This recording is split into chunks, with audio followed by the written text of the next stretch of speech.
Today is Monday, the 3rd of March. We have business with General Mosikili, and in the second part, we are going to have a presentation from public submissions that were made with us. And then tomorrow, Wednesday, the 4th of March. Did I say today is Monday, the 3rd? It's Tuesday, the 3rd of March. Tomorrow, on Wednesday, we are going to have Advocate Mashucha coming before us, the sole witness for tomorrow. And then on Thursday, we will have two witnesses. That is Mr. Paul O'Sullivan and Miss Sarah Jane Trent, who will be with us at the time we start at 10 o'clock in the morning until we conclude proceedings, whatever time we conclude. And I want to thank the members of this committee for the guidance that they have given us on how we should deal with the matter of Mr. Paul O'Sullivan. Your inputs have been very enriching and have assisted us to reach the kind of agreement that we have reached with him, and then he will return here. I want to thank our legal team, Advocate Arense and Mr. Tejana, for the sterling work that they continue to do for the committee. In some moments when we were coming against difficulties, they have always navigated us through those challenges. And that has not gone unnoticed, Advocate Arense. There were moments when there were uncertainties as to whether witnesses will appear before us. But you aptly used your negotiating skill to have those witnesses appearing before us, and for that we want to thank you so much.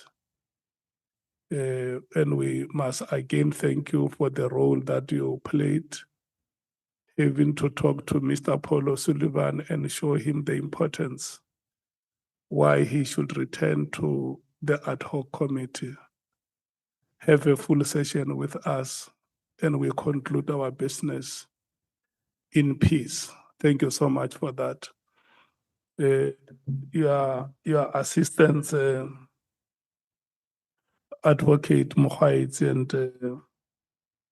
and Advocate Mkhize, we want to thank you for the support that you are giving before us. Honorable members, I've just got an apology from Honorable James that she may not be able to join us today due to illness.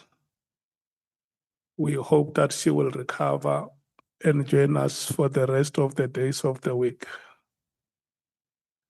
General Mosikili, welcome. We have invited you here to have a session with us, and we are going to do the administration of oath. And from the experiences of the past week, can I say it upfront that we are going to request you to stay with us until we tell you that we have come to the end of the proceedings. Okay. That is not what I'm saying. I'm just requesting the witness to stay with us until the chair says no. We have come to the end of the proceedings, and we want to thank you so much for that.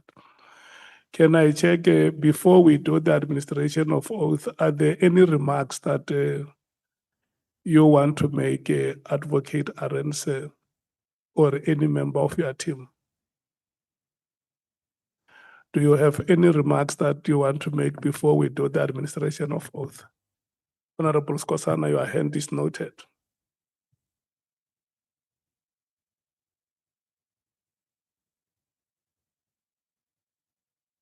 Thank you, Honorable Chair, Honorable Members. Now, just to, in relation to tomorrow, we have two witnesses, Advocate Mashuga and Mr. Fadil Adams. Go. Go. Okay, that is noted. Can you confirm that the witness that is before us is indeed General Mosikili that you did consultations with? Thank you, Honorable Chair. Honorable Chair, firstly, General Mosikili. Thank you for your attendance and thank you for accommodating our schedule. You were scheduled to testify last year, but I think your involvement in the G20 meant that we had to reschedule you. And that is why, Honorable Chair, Honorable Members and General, there is a witness statement which had been prepared last year already and which you have in front of you. It is dated the 24th of November and is properly signed and commissioned by you. And subsequent to that, you've had some consultations with my colleague, Advocate Mokwetsi, and there is now a supplementary statement from you, but it supplements your original affidavit. And that supplementary statement you have now signed and commissioned this morning, and we've handed it to the Chair. So, Honorable Chair, otherwise, if you please swear the witness in, and Advocate Mokwetsi will lead her evidence. Thank you. Yeah. Now, let's go through the administration of oath, and before we start, we take the matter that Honorable Skosana wants to raise with us. General Mosikili, let me make the following remarks before we swear you in.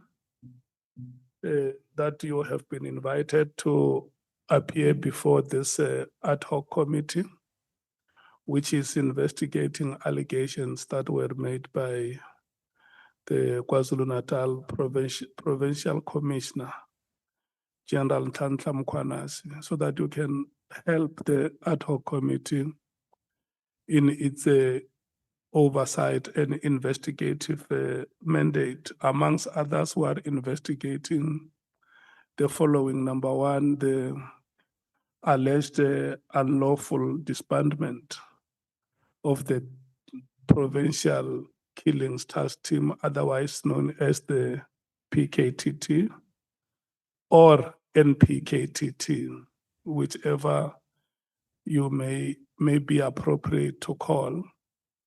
Number two, the alleged moratorium on the filling of vacancies within the SAPS, the South African Police Services. Number three, alleged corrupt relationship between senior leadership within the SAPS and members of the public. And lastly, political interference in the work of the SAPS. In extending the invitation to you, the chairperson of the ad hoc committee has indicated that you may provide such information to the committee if you so wish under oath in terms of the powers, privileges, and immunities of Parliament and Provincial Legislatures Act of 2004. General Mosikili, please be informed that by law you are required to answer fully and satisfactorily all the questions lawfully put to you, or to produce any document that you are required to produce in connection with the subject matter of the inquiry, notwithstanding the fact that the answer or the document could incriminate you or expose you to criminal or civil proceedings or even damages. However, you are protected in that evidence given under oath or affirmation before a House or a committee of parliament may not be used against you in any court or place outside parliament, except in criminal proceedings concerning a charge of perjury or a charge relating to the evidence or documents required in these proceedings. General Mosikili, please be aware that in terms of Section 17, subsection 2 of the Powers, Privileges and Immunities of Parliament and Provincial Legislatures Act, a person who willfully furnishes a House or a Committee of Parliament with information or makes a statement before it which is false or misleading commits an offense and is liable for a fine or to imprisonment for a period not exceeding 2 years.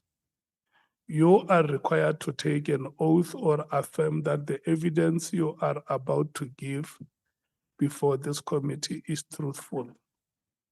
Which one do you elect? Do you elect to take oath or affirmation? I'll take oath, Chair. You have elected to take oath. May you please follow me as I dictate. You shall say I and state your names in full.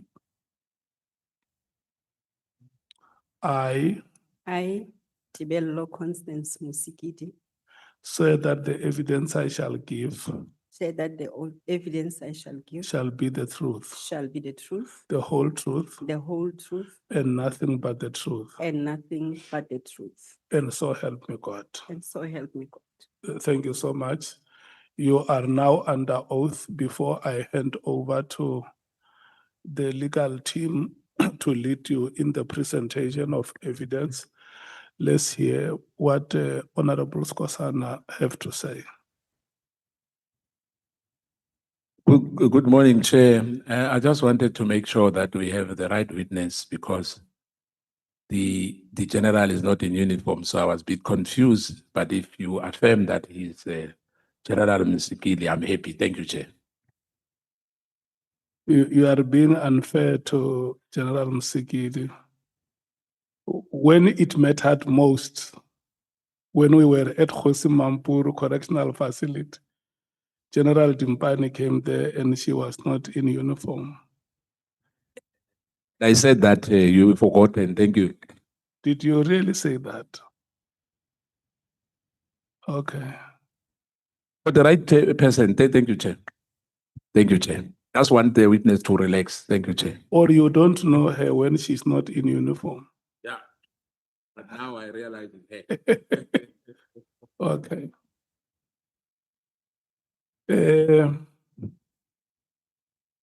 Today is the day of the women.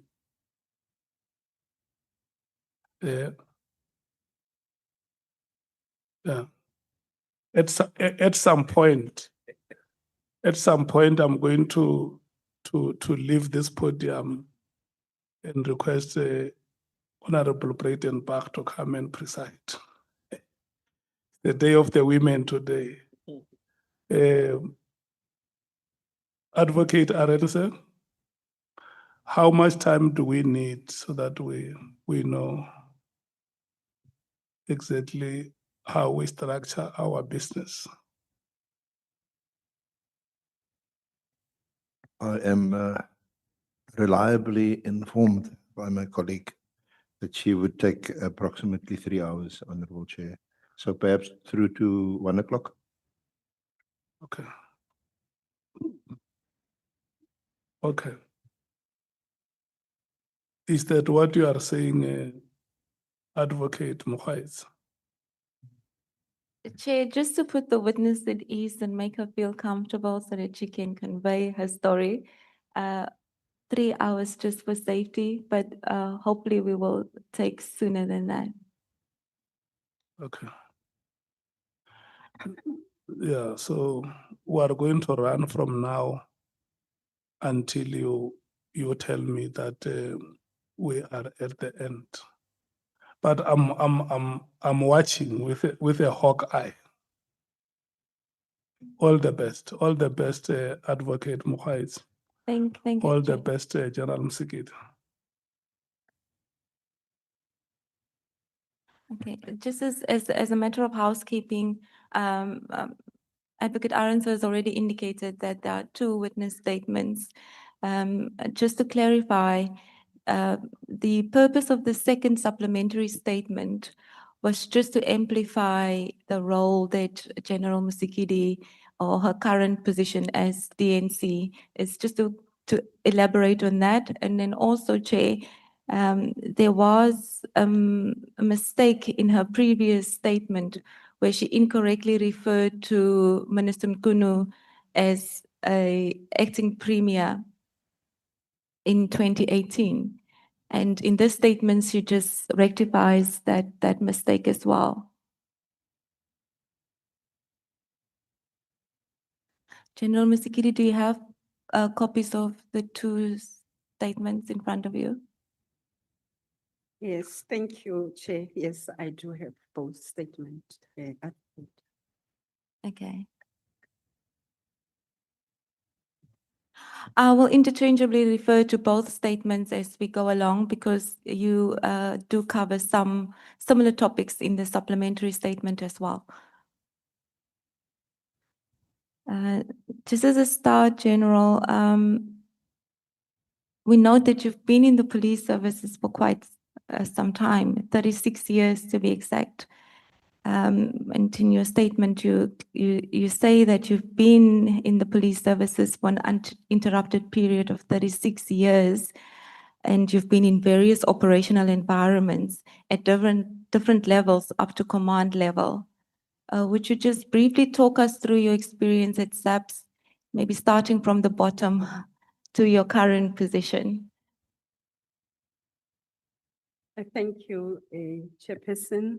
To be exact, it's 36 and a half, but you don't relate to the half year. So by June of this year, I will complete 37 years full of my service, having joined the South African Police Service as a student constable, rising through the ranks as a police official on the environment of operations, leading up to the level of management, which I think it is the relevant levels that I will want to relate to today. I am currently a Lieutenant General, having appointed to the rank of a Lieutenant General in 2018, the 1st of April of 2018. At the time of my appointment, I was serving in the service as a detective head, the Divisional Commissioner of Detective Service. Prior to me being a Divisional Commissioner of Detective Service, I was the component head, national component head responsible for family violence, child protection, and sexual offenses unit, abbreviated as FCS. Upon my resumption of duty as Divisional Commissioner, for 2 years in that position, I was appointed a Deputy National Head of the Directorate for Priority Crime Investigation, commonly known as the DPCI. In 2022, the 1st of July, I was then appointed to deputize the then National Commissioner General Masemola, who was, prior him being the National Commissioner, was the Deputy National Commissioner Policing. So I was appointed in his previous post as the Deputy National Commissioner responsible for policing. At the time, there was no other operational Deputy National Commissioner, as the then Deputy National Commissioner Crime Detection has just took a pension. Therefore, I was responsible for both operations or visible policing environment, as well as responsible for the detective forensic as well as CI, which is the post that we now know as Deputy National Commissioner Crime Detection. In simple terms, I was responsible for both visible policing, which is the uniformed policing of the South African Police Service, as well as the detectives, forensics, and crime intelligence. Added to my position, I also had to chair the National Joint Intelligence structure, the position that I am chairing alongside the South African National Defence Force, as well as the State Security Agency. NAT Joint is the JCPS operational arm that looks at coordinating operations and coordinating all state departments. And going forward, I also have the responsibility of chairing the National Crime Combating Forum, which is the forum that coordinates operations within the service. If I can go into what DNC policing entails, Chairperson, my responsibility as the Deputy National Commissioner Policing includes all the visible policing or uniformed policing of the organization, including the border management policing, and all specialized uniform policing such as dog units, mounted policing, to mention the few. Over and above that position, it's me having to also oversee the national operational coordination. This is the component within policing that is coordinating all interventions or operational interventions elsewhere in the country. And this you deal with in paragraph 6.1 to 6.6 of your main statement, and also paragraph 8 of your supplementary statement. And I just want to maybe, I see there that you indicate that, as you've said, it includes national interventions, which extends to multidisciplinary policing operations on prioritized matters such as task teams and border police. So I'd like General to just briefly speak to your experience in relation to task team interventions and border police interventions, just to briefly indicate what your responsibilities are surrounding those. Thank you again, Chairperson. As the Deputy National Commissioner responsible for policing, from time to time, there will be identification of pressure points, or there will be the identification of the need for interventions that will require us as the management of the police to step in any other area of policing in the country. Thus, that informs that we need to put together the teams for interventions. That includes sending the teams to, or the example of those, just to be simple, it's the task teams that we are currently having. Operation Vala Umkoti that was working in 7 provinces. The GBVF that is also working in all provinces. Operation Lockdown that is focusing in the Cape Flats. That has been running from Lockdown 1. We are currently standing at Operation Lockdown 3. We have operations such as Operation Bamba in the Eastern Cape, so it will differ from area to area depending on what is the focus area or what the pressure point is in that particular province or area. This includes illegal mining operations.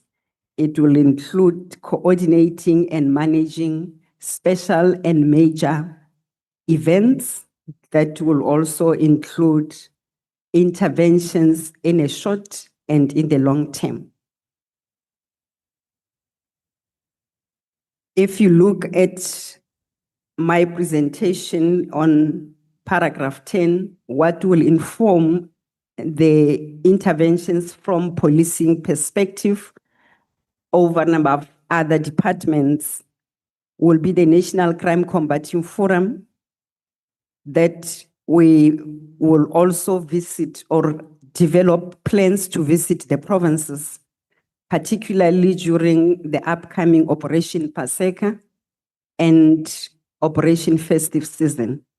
So this is part and parcel of coordination that will come as a package for Deputy National Commissioner Policing. We've also learned that you have been acting as acting national commissioner, and in particular during the time when the minister issued the directive. Could you just maybe indicate or speak more about your experience in acting as national commissioner and how often that happens? Thank you, Chairperson. Since my appointment as a Deputy National Commissioner to date, I have in different time frames that will be allocated in the absence of the National Commissioner. I have thus far counted 11 occasions or instances that varies from 3 days to 3 weeks in the absence of the National Commissioner. And this started immediately after my appointment as the Deputy National Commissioner in 2022. The last acting was last week when the National Commissioner was out of the country. And this also happened during the 2024-2025, where the National Commissioner was on leave on the 31st of December 2024 until the 14th of January 2024. And I was appointed as the acting National Commissioner. And this did not exonerate me from doing my Deputy National Commissioner policing responsibilities. So at the time that I'm acting, there is no need to appoint another person to act as the DNC. A policing, meaning I will have to undertake both responsibilities at the same time. Now we understand from what we see in your statement and the annexures that you've attached, I believe it's TCM 14 that indicates the number of times that you've acted. It appears that it's quite short periods that you would step into office, and it leaves one with the question with how much can you actually do during that time, and whether when you do step into that position for that brief period, do you know what responsibilities you should assume, and is there a discussion that happened prior to you taking office? Prior to the National Commissioner or any commander, even myself, if I will be out of office, it is a norm that you will have to, either in writing or otherwise, inform the person that will take the responsibility to ensure continuity of the work, take him or her through what will be the expectations of the acting. If there are matters that will require attention during the period of the incumbent absence, then those will be discussed. And this is so to ensure that there is efficiency and operational continuity in the service. Whether it is for 3 days or it is for 3 weeks, as I've indicated, the longest will be 3 weeks or more, there is a need for that meeting to happen so that you receive a proper handing over. And the same will happen when the incumbent resumes duty. In this case, when the National Commissioner comes back, the same meeting will happen to brief him on the matters that I have dealt with throughout his absence. And if there are matters that I have signed off, authorized, or approved, that list will be made available and the handing over certificate will be signed between myself and the National Commissioner. Now, the time that you were acting as National Commissioner in December 2024, when the minister issued the directive, the period which you were going to act for was from 31st December 2024 to 13 January 2025. And as General Mosikili indicated earlier, you said that you would also be required to attend to your responsibilities as DNC. Now, during the time when the minister issued the directive and while General was acting as National Commissioner, what else was on your plate at the time? And I know you deal with it in your statement in paragraph 12 of the main statement and paragraph 10 of the supplementary statement. Thank you, Advocate. Given the gravity of the policing operations, I continued to function my duties. And at the time, it is when we were at the apex of Operation Festive Season. So we were in the period, we segment the times of every operations into before, during, and after the operation. So at the time of the 31st, we were in the during phase of the operation.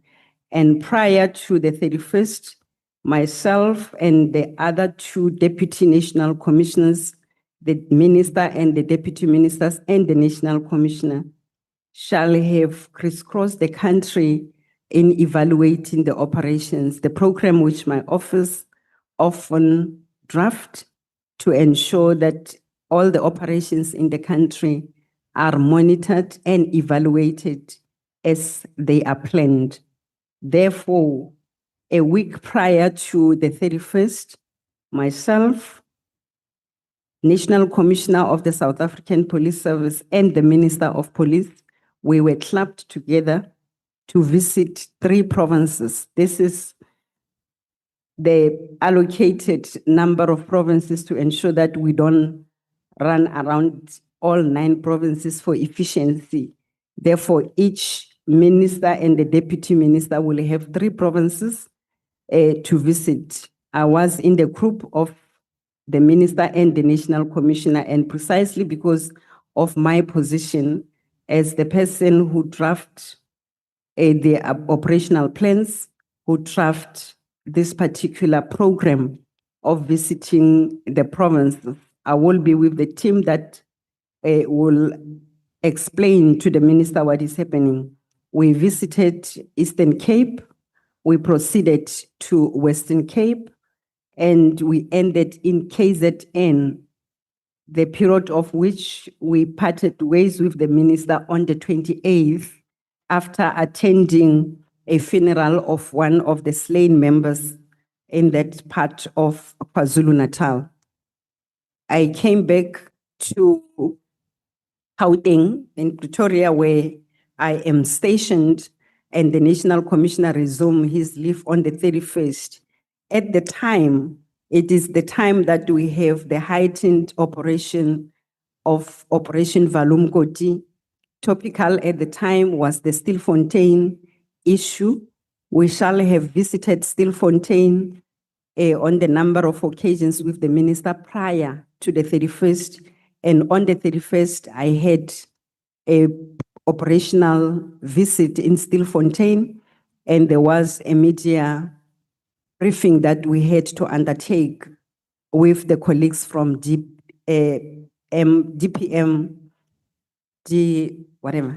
Department of Minerals and Petroleum Resources.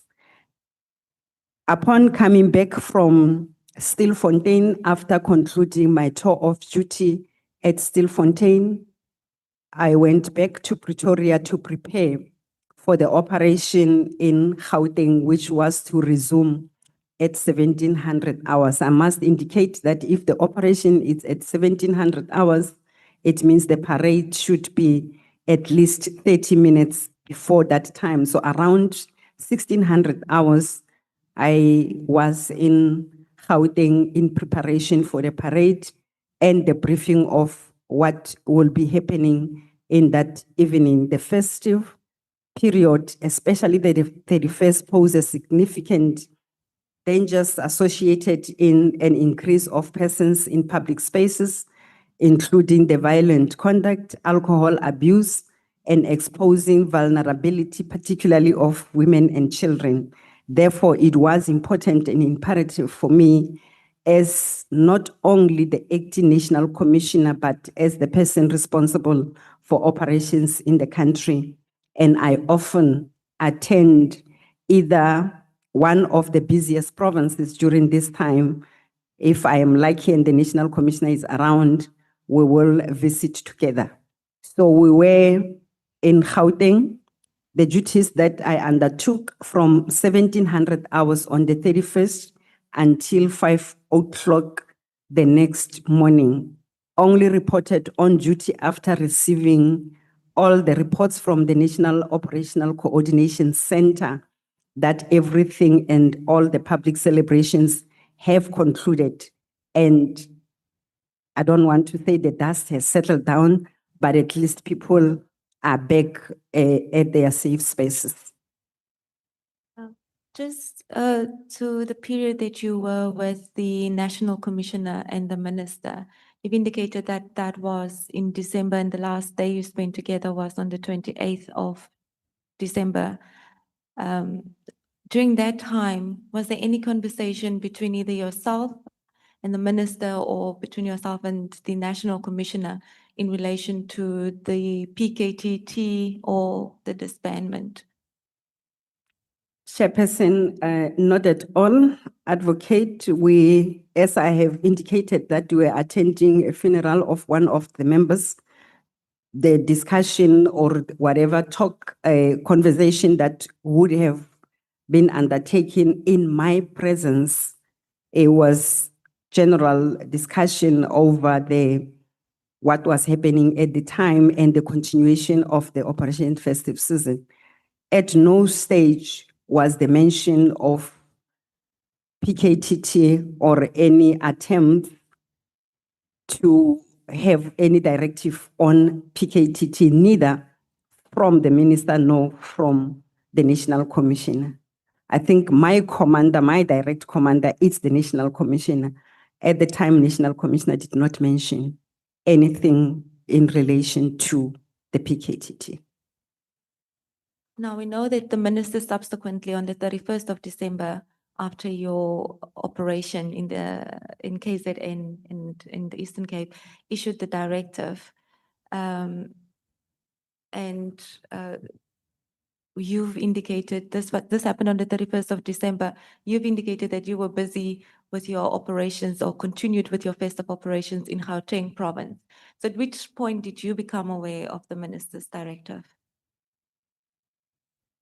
Thank you, Advocate. I only became aware of the email on the 2nd of January when I was back in the office.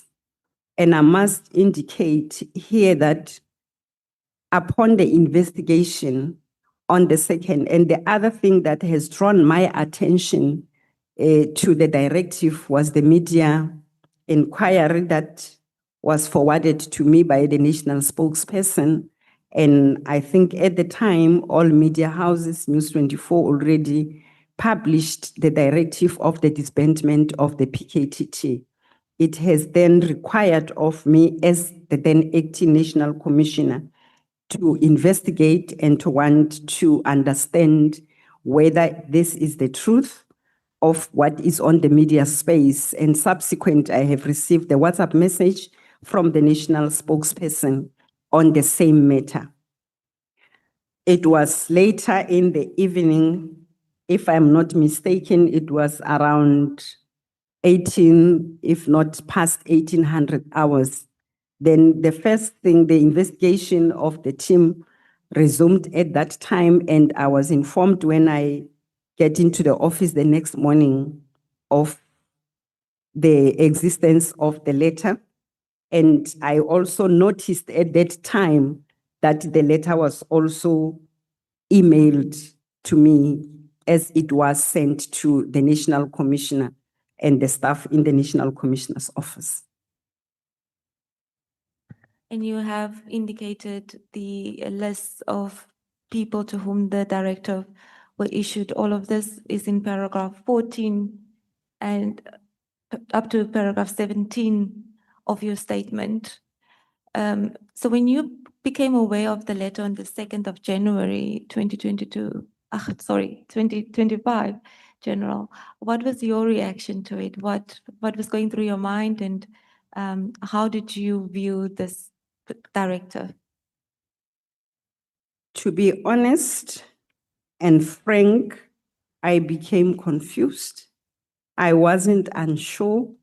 I was also surprised, and I questioned the authenticity of the directive as I could not believe the content, and precisely because of the tone of the letter. For me, it was unexpected, and in particular, the National Commissioner, we had a discussion on the matters to attend to, and the date was just too close from the time that the National Commissioner was to start the leave and the date of the letter, that perhaps the National Commissioner have forgotten to mention this during our discussion. And I took time to interrogate, looking at various other issues that this directive will have, how it was conveyed. And I think most importantly was the fact that it was already leaked to the media when we have not yet dealt with the matter internally. So what I did was to call the immediate staff of the Office of the National Commissioner, which I normally work with in the absence of the National Commissioner. They will serve the office because it is me continuing with the Office of the National Commissioner to interrogate whether it is authentic, whether we have received the letter. And yes, it was confirmed. And I was then made to see for myself that the email was sent on the 31st of December at around 17:20. You shall recall, Advocate, that I said at the time, it is when the operations were already underway in Gauteng. And the addresses of the letter was from the Minister's Chief of Staff, Mr. Cedric Nkabinde, and he has sent the email to the National Commissioner who's on leave, General Masemula, to myself, understanding that he was aware that the National Commissioner is on leave and I am acting, because ordinarily, if the mail is meant for the National Commissioner, it will not come to me. But the understanding at the time was that it is sent to me because of my position as the acting National Commissioner. It was also sent to Major General Sebola and to Brigadier Litoko. Major General Sebola was at the time working in the Office of the National Commissioner as the Executive Secretariat, and Brigadier Litoko is the PA of the National Commissioner.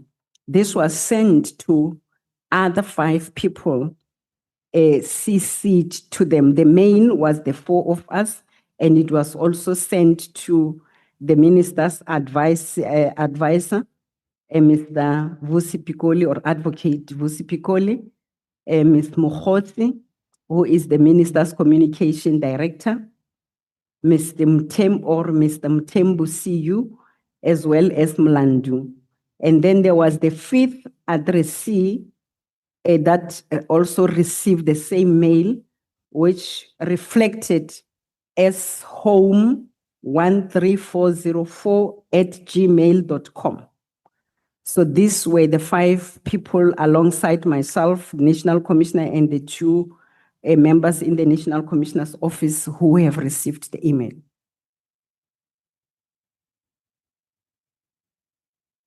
So after you received the email, did you then get in touch with the National Commissioner, and what were your subsequent instructions from the National Commissioner? As I've indicated that I was concerned about this email, the leak thereof, and the tone, after establishing the correctness that indeed that such email was sent, I then inquire from the office staff of the National Commissioner, which is the Executive Secretariat, how the matter was dealt with, whether they have become aware of the letter on the 31st. And for me, it was because they were aware that I'm busy with the operations with the agency of the letter, they could have acted on the letter or not. And yes, the general confirmed that on receipt, they did send a WhatsApp message to the National Commission. The next thing that I did, because I want to reiterate the issue of the tone of the letter. What I did at that point in time was to get guidance and be advised. Normally, when I am acting, I will not unnecessarily contact the National Commissioner because my understanding is that he takes leave because he wants to rest. Therefore, the matters that he has left me to deal with, I will deal with them unless there is a need to contact him, any critical issue that will require him. With the gravity that the letter will have to the organization, I found it necessary at that time that I need to get guidance from the National Commissioner. I need to also get guidance because at the time there was already a media hype in this particular matter, including the inquiry that General Mkhwanazi and the Chief of Staff were in a telephonic conversation, and General Mkhwanazi might have said some threatening words in that. That is how it was portrayed in the media at the time. So there were 2 issues that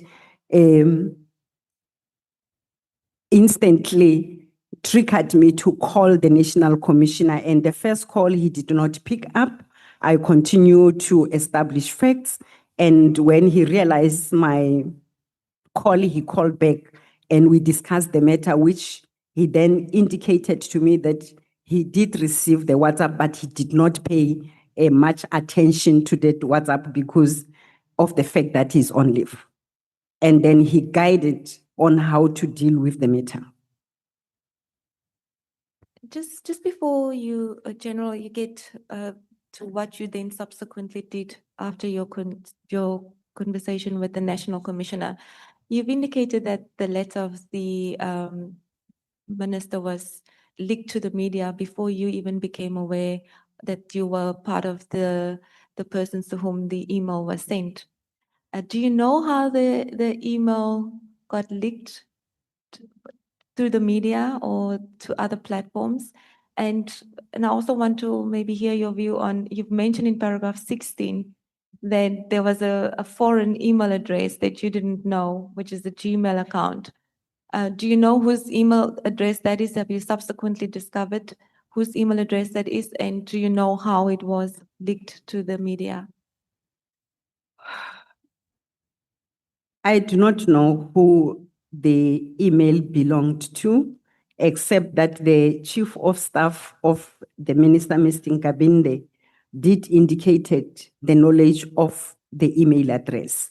This is part of the investigation that I was doing at the time that myself and the National Commissioner was conversing on this matter.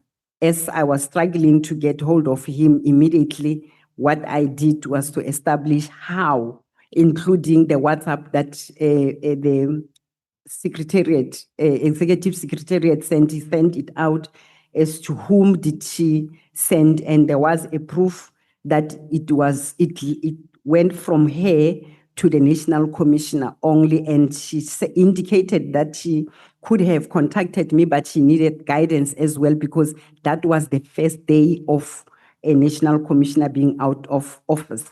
So part of the investigations that I was doing from the second until this time that now we are on the telephone conversation with the national commissioner and having the staff in my office was to follow through how this communique went out and what could be the possible leak of the email to the media and who could have communicated this because it was on the News 24 just to follow up and check who will be the journalist that has communicated this. And the spokesperson as well sent me the media inquiry around 1800 the previous day, and she was also in my office. So we were doing those follow-ups just to check how the mail leaked to the media. And I recall previously when I saw emails of the organization being sent to the private emails, I will engage the people who are the senders of the email just to make sure that we avoid this type of leakages. So I still do not know even today who the email belonged to, but I'm just forgetting. I think I did call the chief of staff and he did explain who the email belongs to. Now, in your statement, General, you indicate that in paragraph 27, that you instructed Brigadier Litoko to send 3 emails to various heads that would be affected by the director. Was that on the instruction of the National Commissioner? Instruction, I will rather opt to say the advice. Remember, I call him for advice and for guidance because it was for the first time that something of this nature happens when I'm acting. I think I acted 5 or more times before this particular issue came, and I wanted to understand. So the guidance that the National Commissioner gave, I conveyed it immediately with the office of the minister, the PA of the National Commissioner who was assisting me at that time, which is Brigadier Litoko, to then continue after the guidance of the National Commissioner that he will deal with the matter when he comes back, because if you read that directive, it required the initial presentation to be made on mid-January. So it said mid-January. So my interpretation and analysis of that was that it was a calculated period that by this time the National Commissioner will be back in office. So when he said other nitty-gritties in this particular communique will be dealt with when I come back. In the meantime, he requested that I can give the directives to start preparing what the directive wanted. Remember, I said, he said to me, I received the WhatsApp, but I did not pay much attention to it until now that I see you guys are calling me on the same matter. And I was not the only person who called the National Commissioner in relation to the same matter. In paragraph 25 of your main statement, General, you indicate that General Sibia also approached the National Commission, got in contact with the National Commissioner in relation to the director. And then you also said that he sidelined you.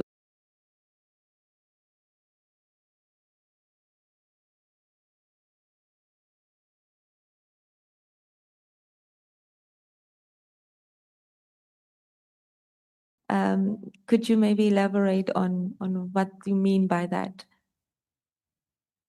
As I was busy with this junior staff that was in my office, my colleague, which is a norm, normally we will converge at the boardroom with National Commissioner at the beginning of the week. And because we were in the middle of the festive season, it was no surprise as the Deputy National Commissioner walks into my office and I then release the members because I can't talk with senior officers in their presence. So in our discussion, he was also checking what is it that we need to do. I think it was a Thursday, if I'm not mistaken. I'm speaking under correction. And the matter of the letter then of the directive then came into that conversation. And as I thought I will narrate what needs to happen because it is on the media space. I already directed Brigadier Lutuko that this is what the National Commissioner has directed. This is what we need to do. That is when he walked in. So I was about to tell him, this is how we are going to deal with the matter. But then before even saying this, that I was surprised that he was raising the matter and going further to indicate that I contacted the National Commissioner. So I think the issue of sideline for me is the protocol of the police dictates that if the National Commissioner is on leave, there is a person that will resume that responsibility. And there will be a communique that will go to all email users in the police. So everybody was aware. It is the 3rd of the month, 3 days after the National Commissioner have started the leave. Obviously, we have known even days prior to him going that by this time, the National Commissioner will be out of office. This is the person that will be acting as the National Commissioner. So the expectation, particularly at that level, is that you will know that if the National Commissioner is not in the office, because he sometimes acts, and the expectation is that you will respect that office, not a person, but the office. Therefore, you need to speak to the person who is in position at the time. But then the surprise that I found myself in is when he responded to say, I already called the National Commissioner and he said, I must do this. So in my view, that was unnecessarily. And why will you call somebody that is on leave when I'm here? Unless he calls, I'm not available on the phone, he gets frustrated that the matter is getting worse. Let me rather call the accounting officer. There is nothing wrong for him to call the National Commissioner. I must say, there is nothing wrong. But I will expect that before calling the National Commissioner, establish from me if I know how to deal with the matter before you even call the National Commissioner. But I want to reiterate, there's nothing wrong. If you are on leave and there is a matter that requires you, the office can contact you. But at that level, I was expecting that, Madam, do you know, are you aware of this? It's already on the media space. How are we going? Perhaps me and him could have discussed, and I wouldn't even have called the National Commissioner because we will have at least come up with the ways of dealing with the matter. But saying I've already contacted the National Commissioner, and what National Commissioner told me is what he was saying the National Commissioner told him. Understand. But it could also be that he has a very good working relationship with the National Commissioner and probably felt comfortable to call because of the nature of the relationship they have. It could be, and I believe it is.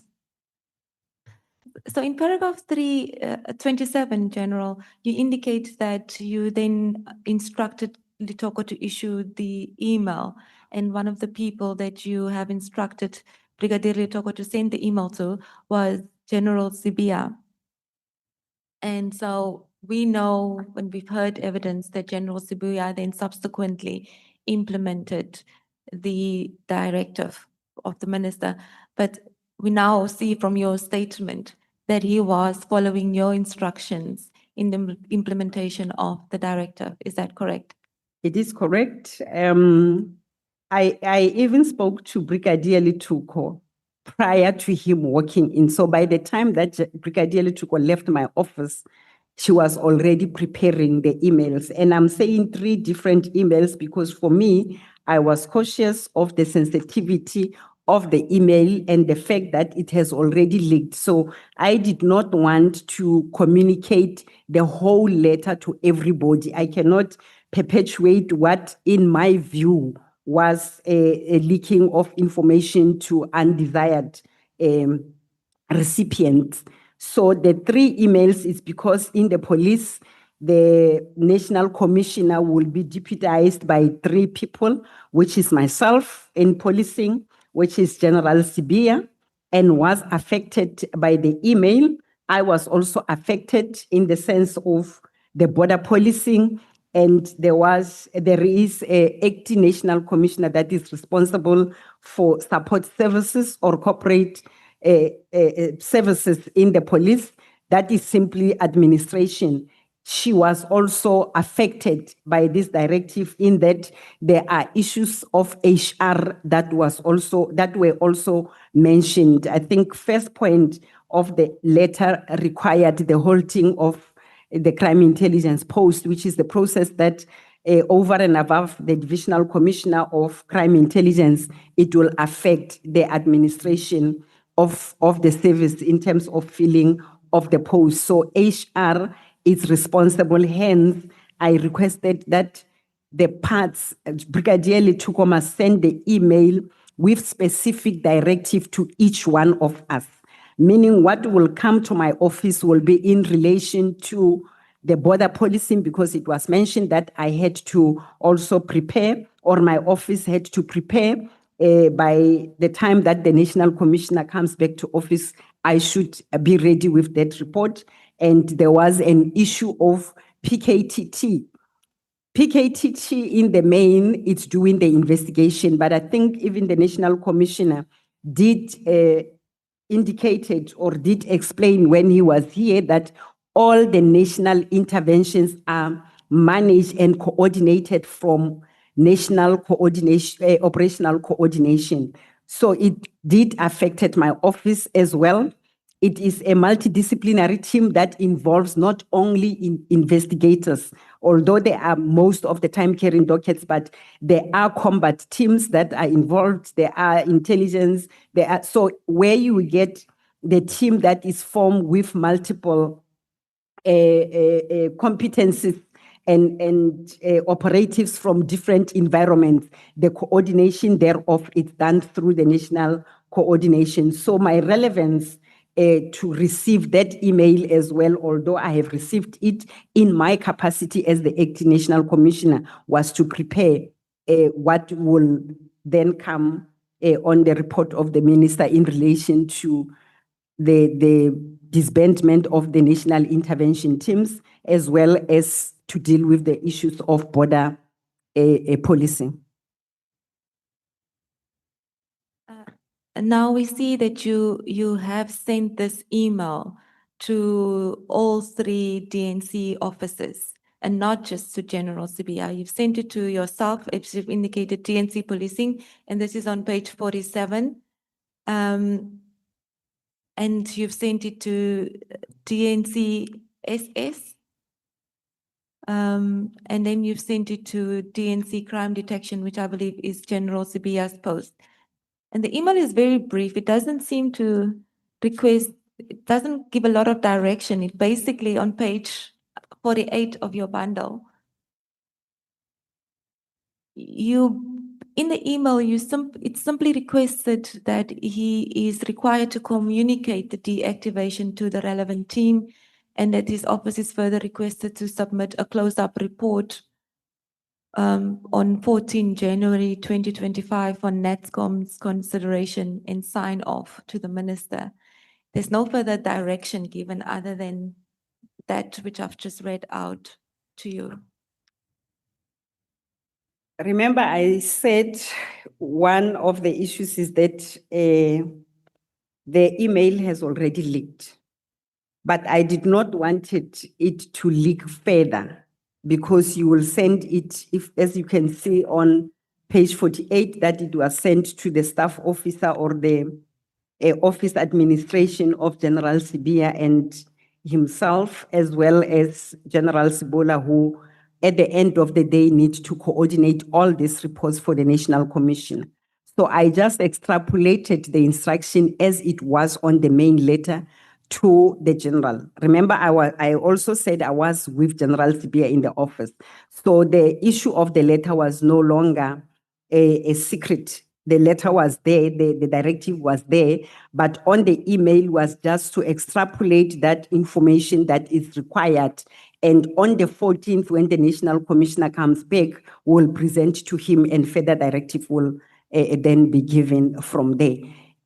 On the emails that were sent, each one of us received a different email that was specific on the area of the office's mandate and when will the report be required. In my case, it will be earlier so that the team, the divisional commissioner and her team can come and present, preparing that when the national commissioner, I will include that report in my handing over report 1, but 2, this is the requirement that I must also respond on the matters that relates to my office.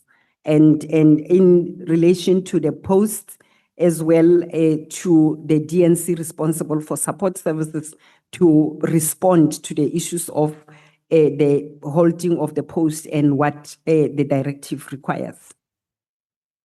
So General, what I'm hearing is that you looked at the directive and you basically identified which DNC is responsible for each of the issues that were raised in the directive.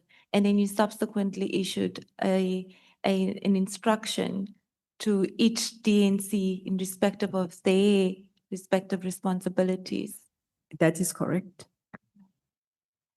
So after the letter was issued, after your email of the 3rd of January, was there any other step that you took or any further steps you took in furtherance of the implementation of the directive? Apart from working on the reports and engaging with the team, in this case, my team, to deal with the issues that relates to my environment, there is no further directive that or actions that in my case I have undertaken, considering the fact that we're still in the operational mood. And I think at the time, it's the preparations for January 8th statement and other programs that follows immediately in January, the reopening of the schools as it is part of Operation Festive Season, post-festive season event. So the work continues as normal, but focusing on the team's preparation for what is required. So when you requested reports by 14 January, was your understanding that when the National Commissioner is back, that he would take the responsibility to implement the directive further? As we have discussed with the National Commissioner and the discussion between myself and General Spear at the time that he was in my office, yes, the expectation was all of us will be ready by the 14th. The first meeting when the National Commissioner assumed office will be to table this, and the fact that he was also aware because of the conversation that we had earlier. And the agreement or guidance that he will deal with the matter when he comes back to the office. Now we know that everything was not finalized by the 14th of January and that there was subsequently various engagement in relation to what the disbandment should look like. Presentations were made to the minister to propose an alternative, which was considered sort of a gradual disbandment instead of an immediate disbandment. We see in your statement from paragraph 29 that you participated in some of those engagements. What was your view on the disbandment and on the presentations that were made in relation to the disbandment of the PKTT? Subsequent to the return to office of the National Commissioner, different environments did presented to the National Commissioner on the way forward, and I take it would have been directed to respective environments on what to do. In my case, we had the meeting on the visible policing with the minister that we undertook on the 27th of January, if I'm not mistaken. I do have documents, I will confirm that, but I take it is on the 27th when I presented to the minister. But then subsequent to that meeting, there were other engagements as well with the minister that led to the meeting on the 6th of March, or the meeting which I attended here in Cape Town. I think we were attending the portfolio committee meeting a day before when the presentations were made. And on the 6th of March, the meeting was held at the provincial office of in Cape Town, where the two colleagues joined us. That is the divisional commissioners, divisional commissioner of detectives and forensic services, General Sintumule, and divisional commissioner for crime intelligence, Lieutenant General Kumalo.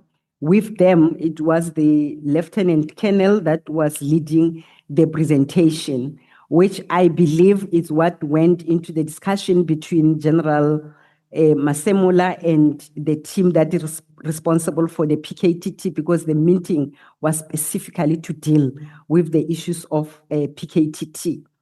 So in that meeting, the presentation was prepared, I take with the direction, and the discussion was over that presentation. Over and above myself, the National Commissioner and the Deputy National Commissioner Crime Detection, it was the office of the minister, but it was the minister himself, his special advisor, as well as the chief of staff. So those are the only people that were in that meeting where presentation was made. In that presentation, there were recommendations that were tabled before the minister. Now, my other question that I asked was your reaction to it. In your statement, you indicate that in your role as Deputy National Commissioner, you are also responsible for task team units, including the political task team. This is stated in paragraph 32 of your main statement. So my question was, in your experience, in your work with task teams related matters, what was your view on this disbandment of the PKTT? Did you think it was a necessary and a correct step to take? We often respond, and when necessary, will establish the intervention teams. So I do not see at the time that we will just move from having this task team and having it disbanded.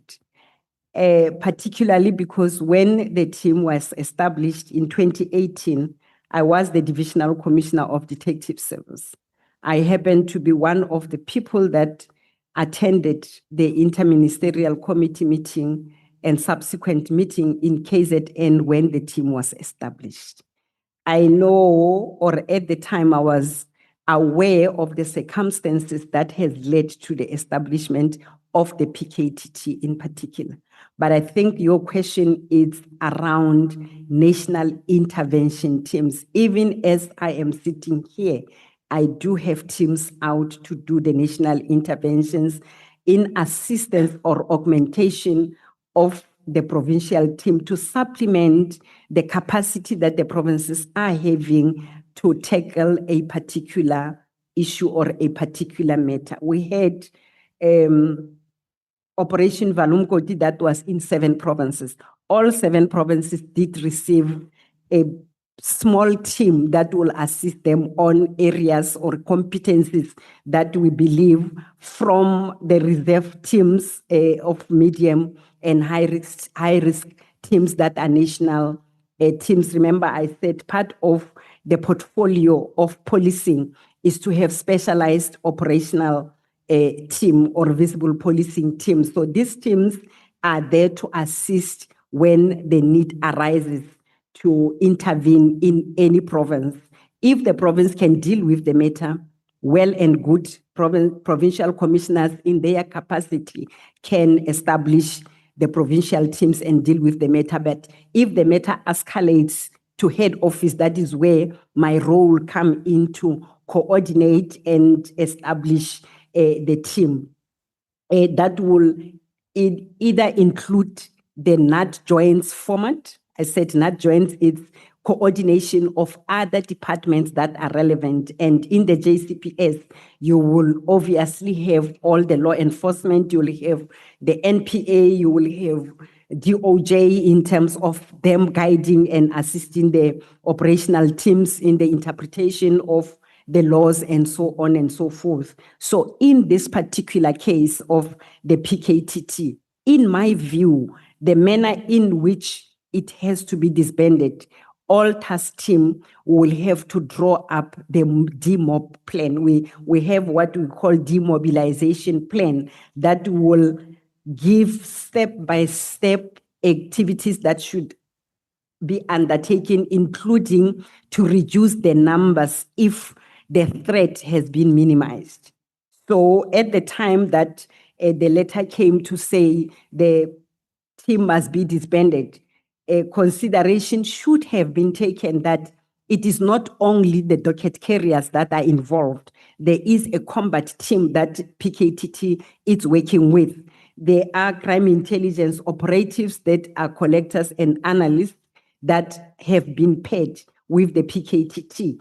There are forensic teams that have been paid to assist the team in finalization or speedy finalization of their matters. Then you'll have investigators. You will also have other departments, as I have said. It will either take the shape of internally NCCF, National Crime Combating Format, or the NAT joints format. So in this case, we had to get other role players that will assist in finalization of the cases, the PGIs that will be required in particular cases. That's one. Two, when you coordinate events or interventions of this nature, you will get capacity from elsewhere in the country, depending on the competencies and the experience of the persons that you will want to send to do the interventions. Therefore, you will have people that will be coming either from Gauteng or Free State and so on.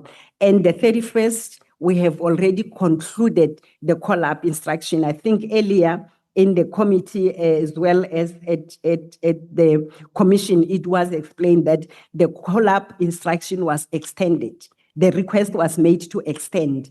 If granted, then you will make arrangements with accommodation where the team should go, the SNT, because as they are operating, they will require SNT. There are resources in the form of physical resources that will be dedicated to the team. So when you have national intervention team, even the province, you cannot just wake up the next morning and say, team, you can go back. We need to consider that there might have been commitments that have been made in terms of booking of the accommodation, the dockets as well. There is a process that the investigator will take, the relationship between the investigator and the prosecutor that is dealing with the matter, the relationship between the investigator and the witnesses, the family of the victims, the informants that have assisted you to solve the case. So you cannot just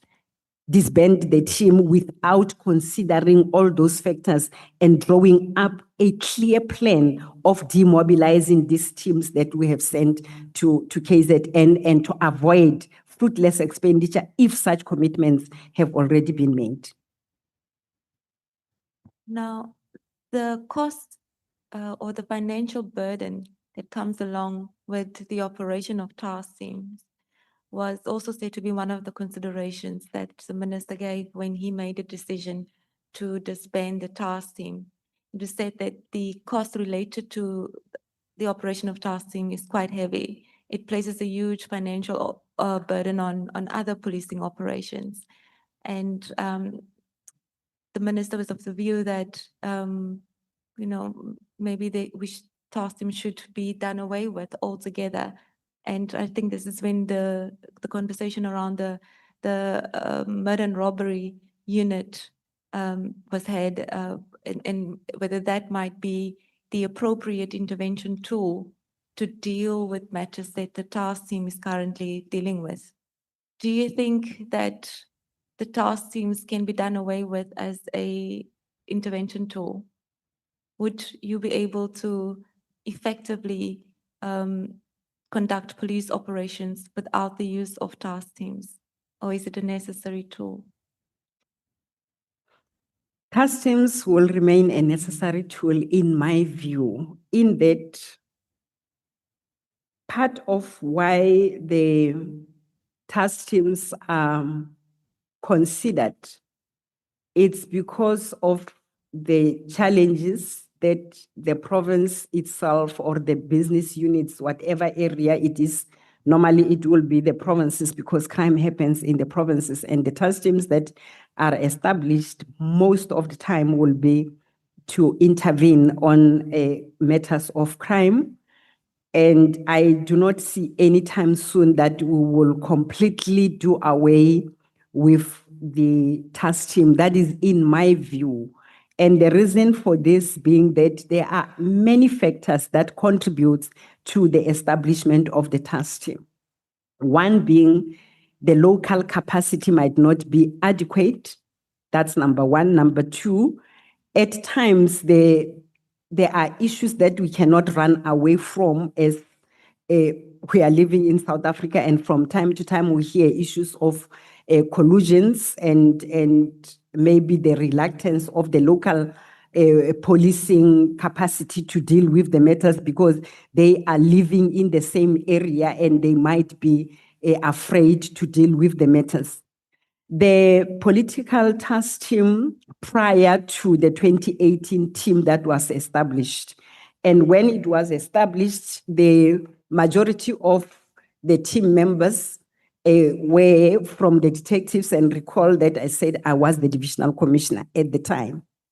We had to take or get people from outside of certain areas, even within the province itself. The then acting provincial commissioner, who is the provincial commissioner of KZN, was involved, and we had to take members from elsewhere in the province and send them. There were initially 4 teams. In that one PKTT teams, it was divided into 4 teams that were to work at different districts where the political killing were rife in the KZN. And subsequent to that, I think there was also a discussion to have a similar approach. We had a problem in Limpopo, in Jerusalem. At the time, we had problems in Tshwane, in Gauteng, on political attacks and elsewhere in the country. So we built that team that should assist, supplement the current formation in the form of a station or in the provincial or district teams. As we speak, we still have interventions elsewhere in the country, including in the Western Cape. So to say that the task teams will anytime soon be disbanded, and I want to also go back to the issue of the work study that was conducted at the time.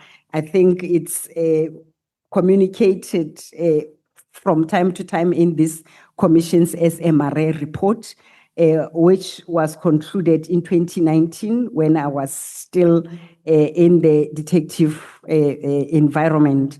And one of the recommendations of the models that the investigator, the organizational development investigators came up with was that the issues of the establishment of the units and the team will depend on challenges of each province or each environment. So you might have the working solution with the establishment of which were established. I think at the time I already have component heads at national office that were overseeing the murder and robbery units because we're looking at various other challenges within the space. But the recommendation was not conclusive that if you establish murder and robbery in one of the options, if you establish murder and robbery, you should do away with the task teams, because you will, from time to time, do require the supplementary capacity to what the province it's having or dealing with. And I see you deal with that in paragraph 37 of your main statement. General, there were other people that were not opposed to the idea of disbanding the PKTT. And in paragraph 30, you indicate some of those people were Lieutenant General Sibia and the Chief of Staff. They were not opposed to having the PKTT disbanded. And they, in fact, were opposed to some of the proposal made in relation to a gradual disbandment of the PKTT. Now, I understand you were in charge of operations and interventions. The objection by the Chief of Staff and Lieutenant General Sibia, would you say those were properly considered, or do you think there's any validity to it? What I'm trying to get to, what was their role or participation in the formation and disestablishment of task team? And why were they so opposed to the idea to having a gradual disbandment of the task team? The motivation to have the gradual disbandment was coming from the presentation that have been prepared by both divisional commissioners. I will say both of them because they own up to that presentation, and I take these are the meetings that could have been undertaken with the national commissioner from the time that he came back on the 14th of January until that date of the 6th of March, a meeting with the minister. So the opposition that colleagues have and the chief of staff was when the gradual disbandment was proposed.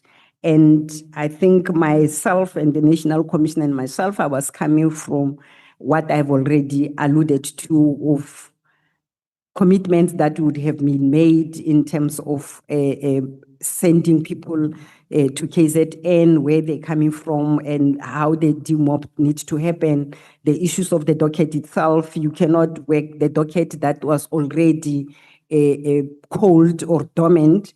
Then when it is a court docket, you just hand over to another person. There is the issues of the trust. There's an issue of having to consult other departments as well. So the gradual was based on that. And they were opposing to say, but the directive of the minister is that it must be immediately disbanded. And I think I do not need to further venture into the immediate. It was explained at length in all the engagements that were undertaken. So that gradual or winding down was based on what will immediate have, or the impact that immediate disbandment have on what I have already outlined in terms of the trust, in terms of taking dockets to court. I think I even made an example that it cannot be disbanded because there are combat team that are assisting, and PKTT's investigation of the dockets that were going to court had an ad hoc cases.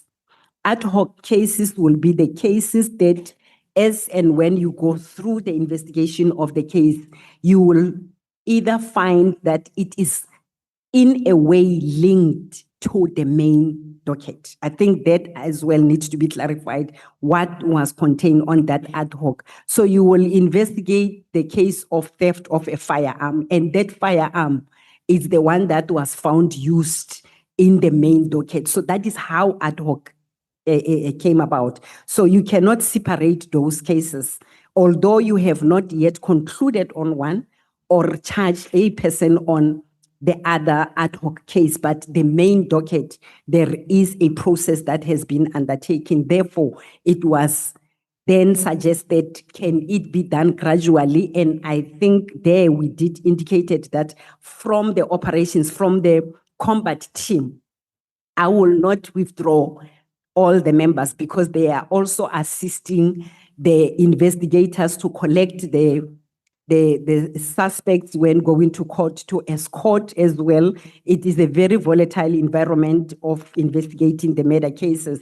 So the combat team will be left so that they can continue to assist with the escorts and taking the teams. But in terms of the investigators in that meeting, which I was participating, and I remember very well that the issues were these court dockets will still need to be taken to court. Who takes them to court? If you are saying this investigator Mosikili, who is coming from Free State, must go back to Free State and leave the docket in KZN. So those were the issues that will impact that sudden closure of the team. Therefore, it was not practicable in terms of operations. Hence, that gradual disbandment was suggested, which at some point the minister acceded to, and he said they must go back and rework that plan that was presented to him and consider the facts, give the timeline and the number of personnel that will be left with the PKTT for that gradual. And that gradual could mean when the docket is finalized, and it cannot be a month, it cannot be 2 months. We don't know when the matter will be finalized at court. So if all the cases were finalized, period, you will have to remove. I will be glad to get my combat teams back because I have bigger problems in the country to deal with. There were a lot of questions surrounding how the implementation was done, and I may even say a bit of criticism into, or rather how the steps that were taken by Lieutenant General Sibiya when he then subsequently conducted the implementation of the directive. We know he sent letters out on the 7th of January. He requested the dockets. So there were a lot of questions asked about the manner in which he's then implemented the directive and whether he did the right thing. I want to know from you, General Mosikili, when you sent out the directive, or rather the instruction to General Sibiya on the 3rd of January, do you think he overstepped or he did something outside of what you have instructed in that email? When you said to him, implement, this is the directive I got, I know it's only 2 lines. What he subsequently did by requesting reports and requesting the dockets, do you think he overstepped your instruction of 3 January 2024? Not entirely. However, as I've alluded to the fact that you have members that are serving in the team from elsewhere, from other business units within the organization, I think it was very, very imperative for both of us to sit and finalize the issues of withdrawing the teams. Like I say, with every operational plans, when they are drawn, there will be the part of demobilizing. How are you going to demobilize the teams? Therefore, when the directive was given by himself to collect the dockets, he is the custodian of dockets, or the divisional commissioner of detective service is the custodian of the dockets, the project leader. It was between the two of them to decide what should happen. And I take that can only happen with the direction of the national commissioner. So overreaching on collecting dockets, it will affect operations in closing up the intervention in terms of the protocols that needs to be followed to demobilize the team as agreed. I think that is one area. Then the second area is to get these members back to their stations of origin. Hence, I'm saying maybe it could have been better that in that we could have found amicable way of getting these members back into their respective areas. And you'll recall that my directive on the 3rd of January was for him to prepare the report. How he prepares the report, we were going to sit together with the National Commissioner to have that report presented. And we should, as the management, especially policing operations, agree on certain issues and certain factors, but in respect of the dockets, detectives and himself are the custodians of docket, how they deal with the dockets, as long as addressing the dockets will assist the country in deterring the furtherance of that particular matter. It doesn't matter for me, but it will be quite disturbing that the intervention that is meant to deter or to prevent the furtherance of that particular crime or commodity will be affected by the steps that we undertake when we withdraw the resources. But your instruction, the other steps like the dockets would have been when you are now no longer acting as National Commissioner. Your instruction to him was limited to communicate the deactivation to the relevant team and to submit a closeout report.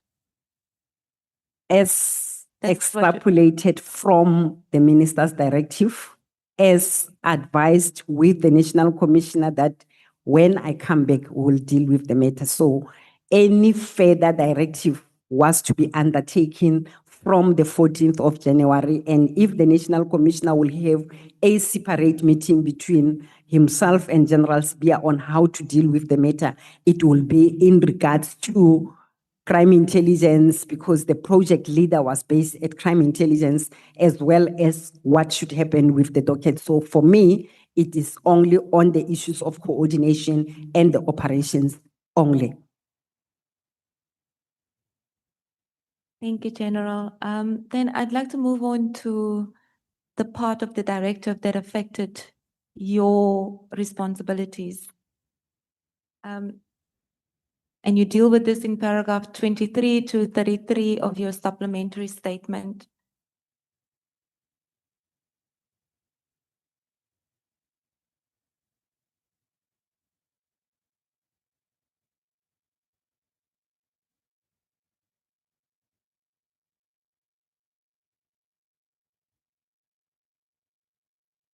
I am there. Okay. Now, I just also want to go to a copy of the directive. You could just open that as well. That is on page 44. Yeah, 43 of the bundle. You'll find the copy of the directive. I found it. Okay. So in the minister's directive in paragraph, paragraph 2, it deals with ports of entry.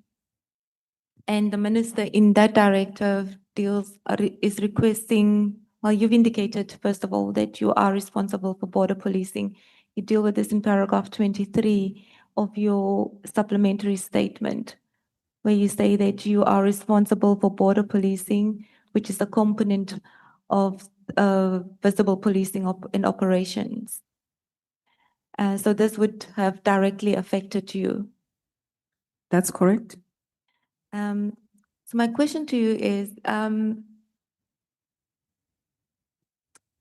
the minister in his directive requests a review of personal impact and efficiency in relation to border policing and ports of entry. And he asked that a plan be presented to him sometime in January 2025.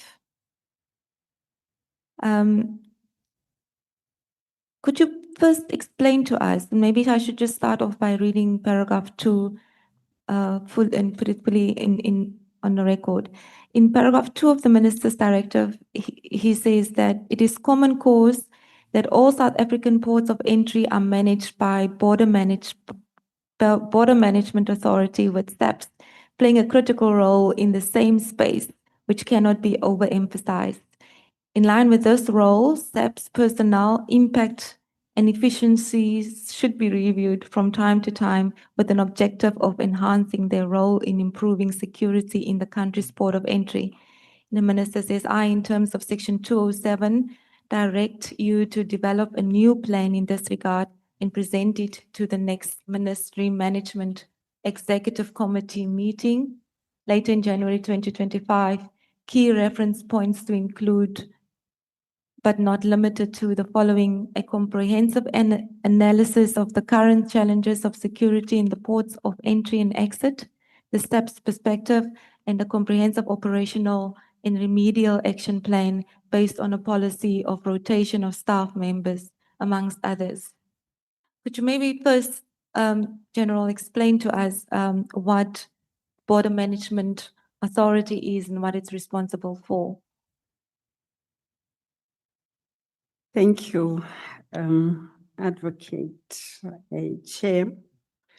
I want to start responding to this area, perhaps to share a little history of where South African Police Service, it comes in operating at the border space.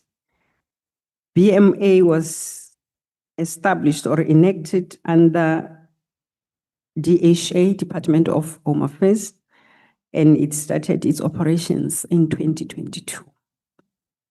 Prior to the BMA operating at the space, there were multiple agencies that were operating at the border space, of which South African Police Service was one of them. And in terms of the border control and access, it was performed by the South African Police Service.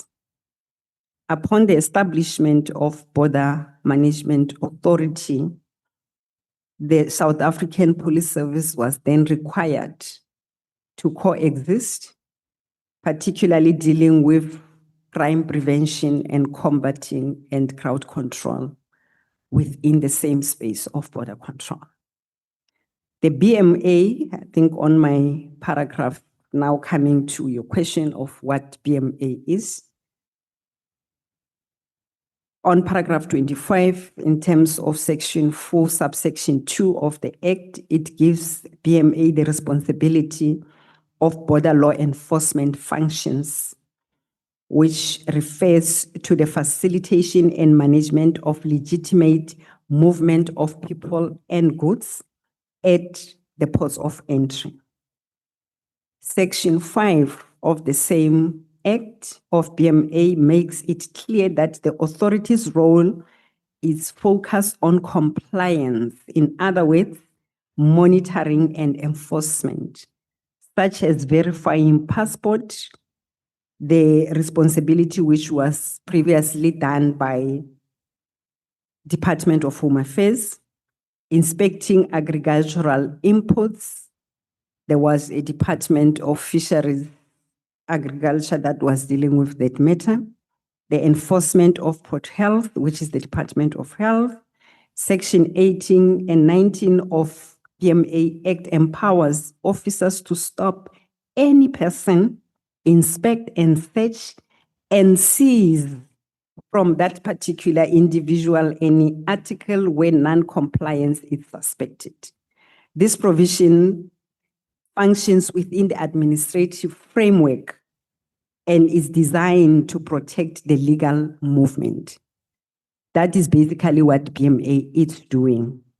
And you will have the South African Police Service that operates elsewhere in the country in terms of the Constitution, Section 205, subsection 3, which does not limit any activities of the South African Police Service on the prevention, investigation, and combating of crime and addressing the issues of crowd control at any space in the country. Whereas on the BMA, it will give them the 10 kilometer from the borderline. So with the South African Police Service, you will operate elsewhere in the country, including at the border control. So the discussion went since the plan to establish the BMA up until the time where Section 197 of the Constitution was invoked, which gives powers of BMA to 4 departments, or 4 departments gave power to BMA, with the exception of the South African Police Service, South African National Defence Force, as well as South African Revenue Service, Customs, that will operate alongside with BMA at the borders. And this is covered on section 5 of BMA, subsection, I think it's 1C of the Act. I'm speaking under correction. I will just verify the correct, but I know that in section 5, there are sub-paragraphs that outlines, and there is a specific clause or provision of the law that these entities will have to coexist and work in the border space, and that is currently the space. So the discussion that the minister required was for us to review and develop a new plan in this regard. I'm reading verbatim quoting from the minister's directive, a new plan in this regard, and present it in the next ministry's meeting. So the new plan that was required was to review the efficiency, which I believe at the time minister would have received information that South African Police Service is no longer efficient or it's not effective to operate, and it was then decided by himself that we need to review the operations of the South African Police Service at the borderline. That is what was requested for us to present. Could you just briefly deal with the plan, briefly discuss what that plan looked like, and you deal with it in paragraphs 30 and 31 of your statement, your supplementary statement. And also, you've mentioned other stakeholders, other agencies that were also involved. Did they participate in the meeting during the presentation that was made to the minister? The meeting was held with the minister on the 22nd of January to present what the office have prepared at the time. I'm saying at the border, the coexistence or the departments that are operating alongside BMA, it's South African Police Service, South African Defence Force, as well as the BMA. But when we talk ports, we have in 72 land ports, we also have airports, we also have seaports. So the footprint of the South African Police Service and some of these departments that I'm mentioning coexist elsewhere in the ports of entry. When a requirement is made by the minister to review the border policing plan, it will entail all other ports of entry, inclusive of land, sea, and airports.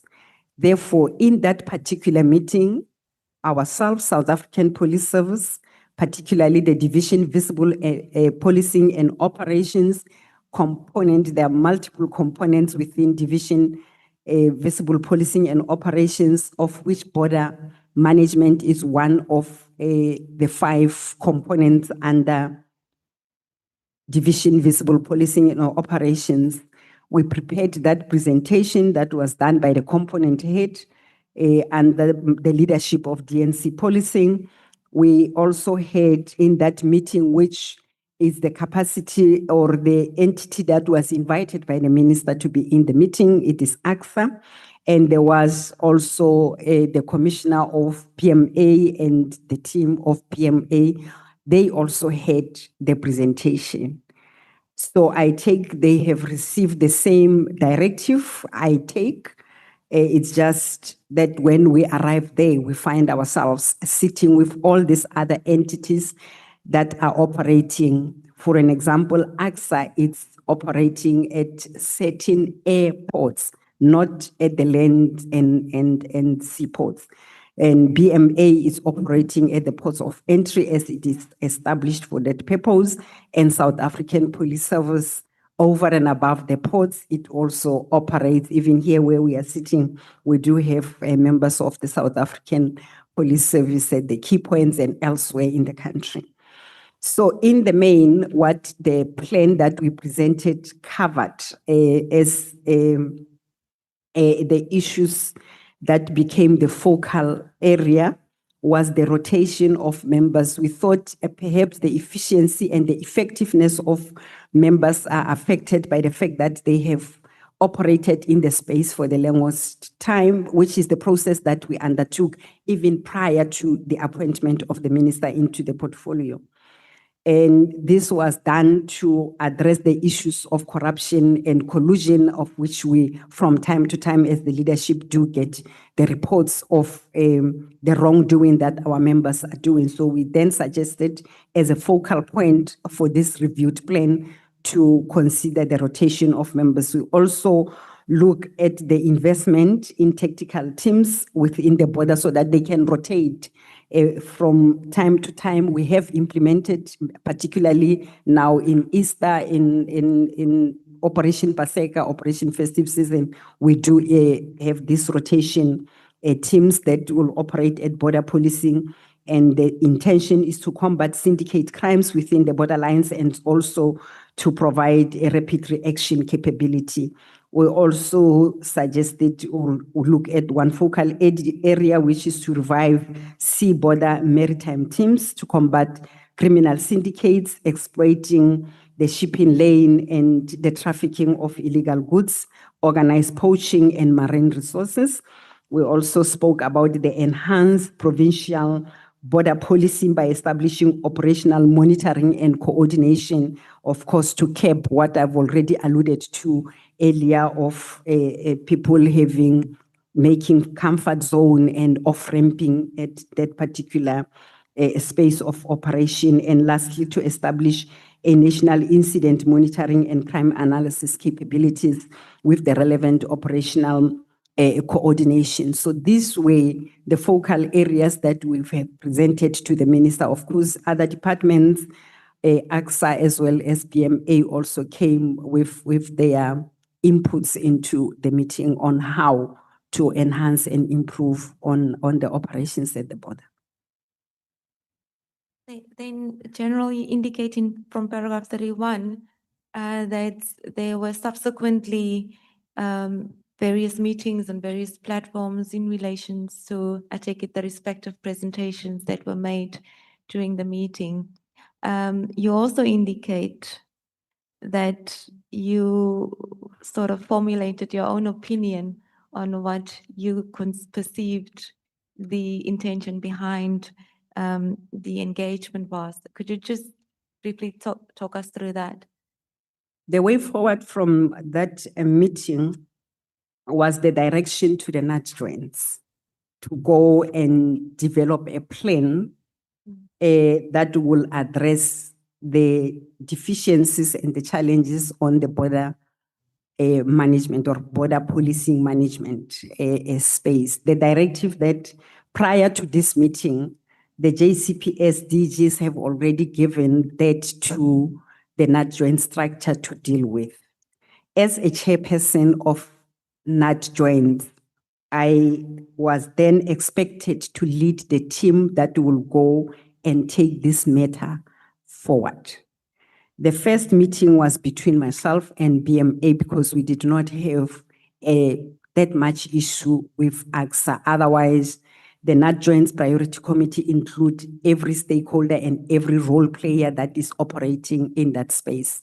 So I have convened that meeting where I met at the NAT Joints Coordination Center with the team of BMA, and we then have to look at amicable solutions to address the issue.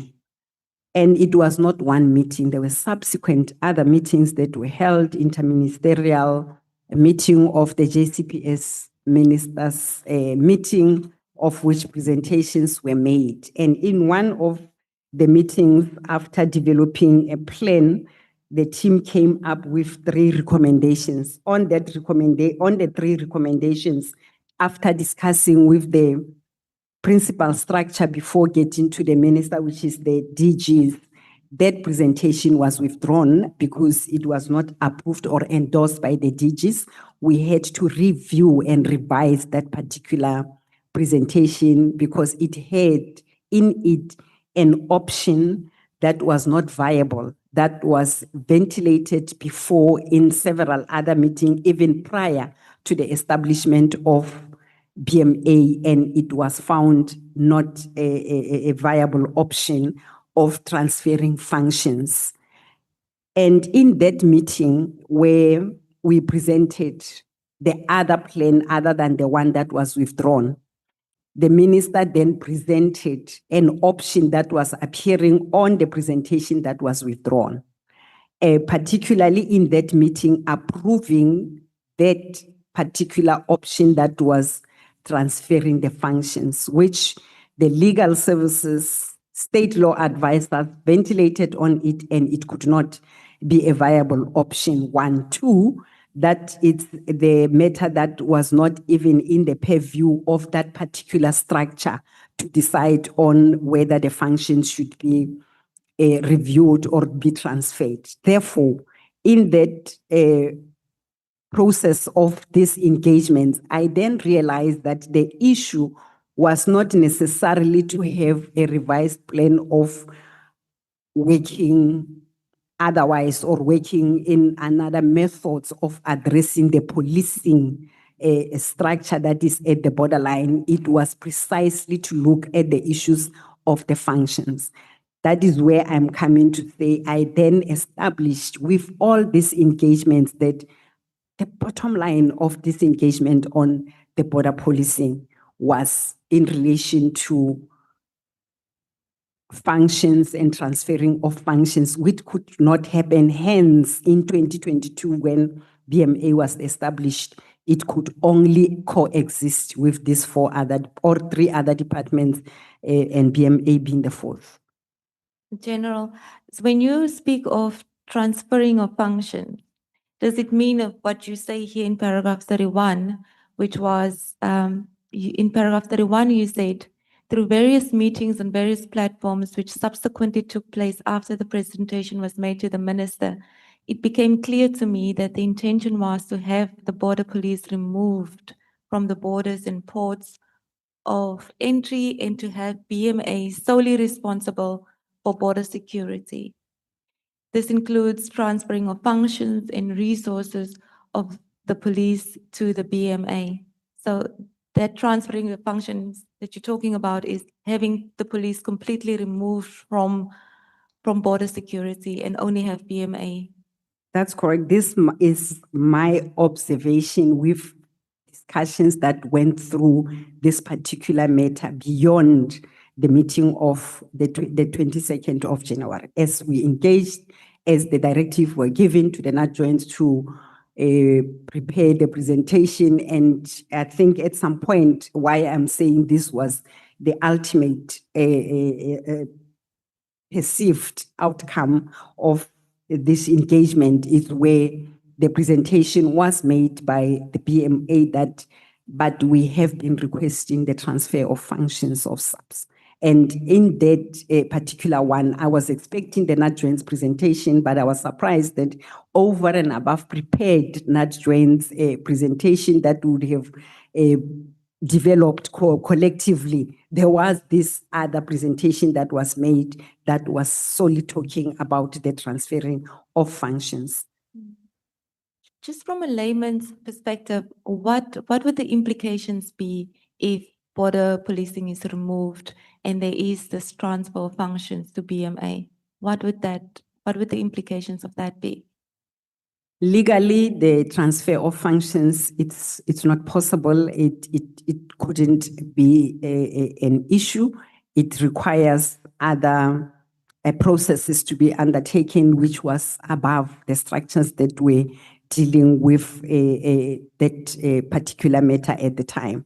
So the issue of transferring of functions of the South African police members in this regard, that function that was required, which is already with the BMA in terms of section 4 of the BMA Act and the section 13.6 of the South African Police Service. It's the powers that are conferred to the member of South African Police Service, meaning myself as the oath taker of the South African Police Service as a member. Those powers are conferred to myself as an individual. Neither the National Commissioner nor the Minister can transfer such functions. So it had that legal bounds that it cannot be transferred. That's one. Two, the constitution of this country, section 2053, warrants or expect of the South African police member to address the issues of crime in terms of prevention, investigation, combating, and the restoring of law and order. And it does not have limitations where the law and order, where the prevention, where the combating, where the investigation should be done. Doing so will then be South African Police Service abdicating its own responsibilities of addressing crimes at that space of the border to another person. And I can imagine what will come from the civil society, that the South African Police Service have left the space and left the vacuum. Instead of preventing crime at the space, they have left the area. So the functions of South African Police Service are not limited or confined to a certain space and not the other. Hence, it is impossible, or it was, in my view, that it's something that cannot just happen unless certain processes legally are followed, and that were explored as well. What would the consequences be if there is no border, if police, if SAPS is removed from border security? What would the consequences, or what would you consider the potential consequences would be? As already alluded, that crime will run rampant and will not be able to contain or respond to crime as it is expected of the South African Police Service. And I think we know how challenging and volatile the borderline is in the South African Police Service, with the limited resources that all these entities that are operating in that space, we still have a challenge. If you are to remove the South African Police Service and put them somewhere 30 kilometers away from the border, the response, if crime is committed, and there are other functions, much as I have related to Section 4 of the BMA Act, they cannot deal with the issues of firearm control. There are issues of the Explosive Act that if it happens, it means members must come. If there are issues of protest, I think in the same year of 2024, if we'll recall that there were issues that were happening in the borderline of one of the sister countries where criminals were reported to have escaped and so forth and so on. So if you don't have policing in that space, it means we have left that space vacant. Thank you, General.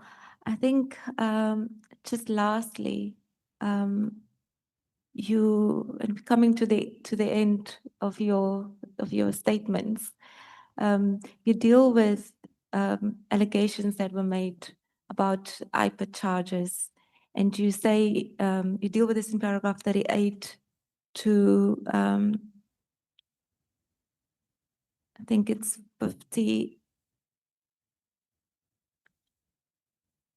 63. No, actually, it goes further than that. It's 72 of your statement. You deal with it quite extensively, where you explain try to explain to the committee what happened in relation to the investigations that were conducted by IPID. General, could you just maybe briefly, because that appears to be omitted from your statement, what are the true facts surrounding the events that led up to the IPID investigation against you? As I understand, you were the victim, but it appears that you were then subsequently investigated by IPID. Could you just briefly explain what happened and how you ended up being investigated by IPID? Thank you. Yes, indeed, the comments that came through these processes last, I think, was made even at the ad hoc committee by one of my colleagues, that I was facing serious investigation by IPID. And it also came from the committee itself, ad hoc committee, I think twice, if I'm not mistaken, as I was following the proceedings, that I will not be involved in the development of the plans because I'm embroiled in the IPID matter. And subsequent to that, I had to clarify on my first submission to the committee what has been the issue or what took place that has led to the investigation of, or me being investigated by the IPID. There were previously social media posts by one of the whistleblowers in this country. I think she also appeared before the committee that I am rogue, number one, and that I have been implicated in a theft, whereas I have opened a case of theft where I was the victim at one of the macro stores in Centurion, and subsequent to that, property was taken from myself.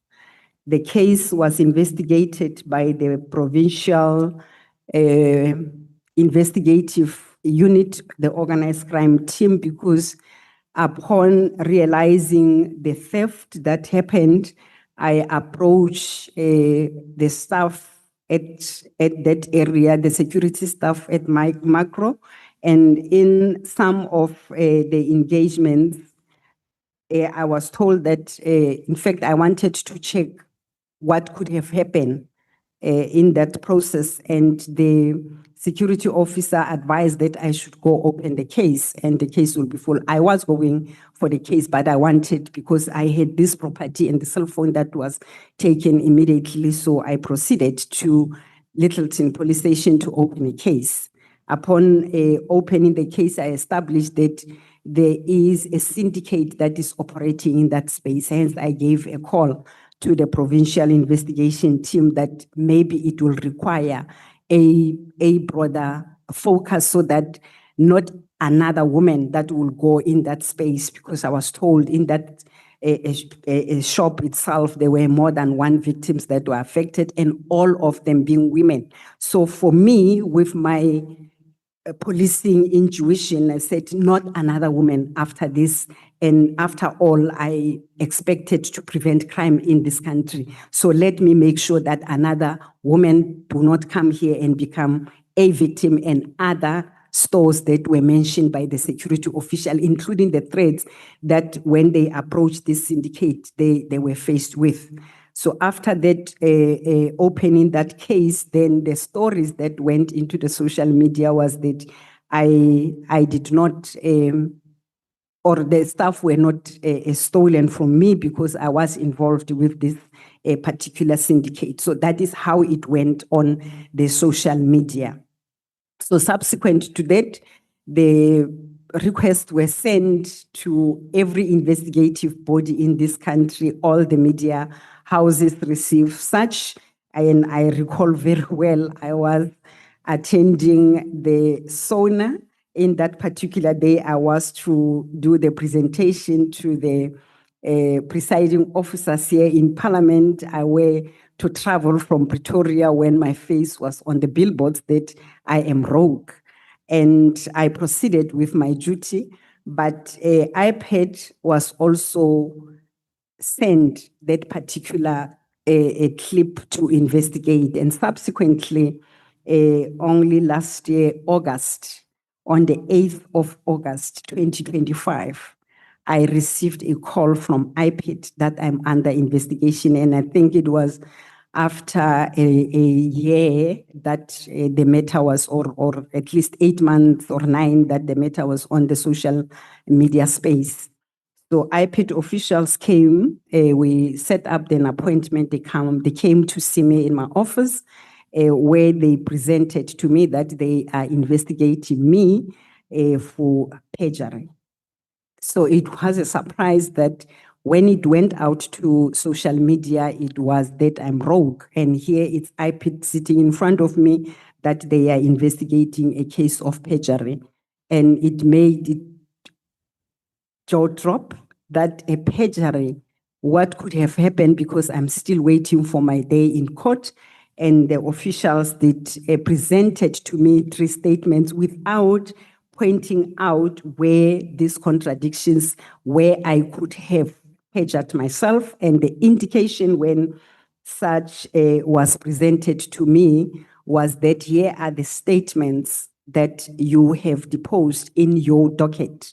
And I have never submitted 3 statements in my docket, but they presented 3 statements, which I confirmed that I have knowledge of the 3. 2 of the statements were indeed in the docket, and the 3rd statement was meant for the loss management control. It is the file statement that was supposed to be in the loss management of the South African Police Service. But just getting closer to what could have happened, the 2 statements, the 1 statement I would have deposed immediately after the incident, and as the investigation was continuing, like it happened now that I submitted the statement in November and now I have clarified certain issues. I had to clarify issues with the investigators, so they requested a statement. So both statements were filed in the docket. They were still in the docket. Me running around, going around the statement, trying to establish, because the officials never showed me that these are the areas of contradiction. I had to figure out myself, because they requested that I must go through them and submit the statement on the warning statement. So what I have picked up were issues that I've highlighted on the statement, and I'm reluctant to go blow by blow with them. They are before the members, they are in the statement. I still do not know what will be the end results of this matter, whether it's going to court or not. That I don't know. But I have pointed out the issues of discomfort on some of the issues that would have been affected on my deposed statement without me knowing, and the fact that the 3rd statement was a replica word for word of the 1st statement, only that the one it's typed and the other one it's a handwritten document, and the type one it's upon the request of the administrators of the loss management, that because of reproductions, when you submit from supply chain management to finance office to admin, the statement started to fade because it was handwritten. Even the writing of the then officer who took the statement was no longer eligible. So they requested my office that if that statement can be reduced in typing. So the statement was typed. So that is the difference, that one statement is handwritten, the other statement is typed, but the content are the same. And the first and the second statement, one is short and the second one was elaborative. And that is the account that I gave to my colleagues at IPED. Till to date, since they visited me and I submitted the statement, I do not know what is the status now. But in short, could they identify from the content of the statements that they had in their possession, could they identify where you perjured yourself, where it was contradictory or incorrect, or where you lied? I will not talk for them. That was never discussed with me. It was not pointed out with me. I think I even made the example with them that you cannot, with my policing experience, you can't come to me and say, you have killed a person. Where is the person? Who did I kill? You must point out where are these contradictions. So those contradictions were never explained to me. So till to date, I don't know where I would have contradicted or perjured myself. I don't know, because all statements were commissioned. General, I think this is my last question. We have heard evidence from Lieutenant General Khumalo and Lieutenant General Mkhwanazi, and they have alleged that members of the PKTT were targeted by organizations such as IDEC and IPED. Do you think that this was that you were a target, or do you think the charges raised against you were well-founded?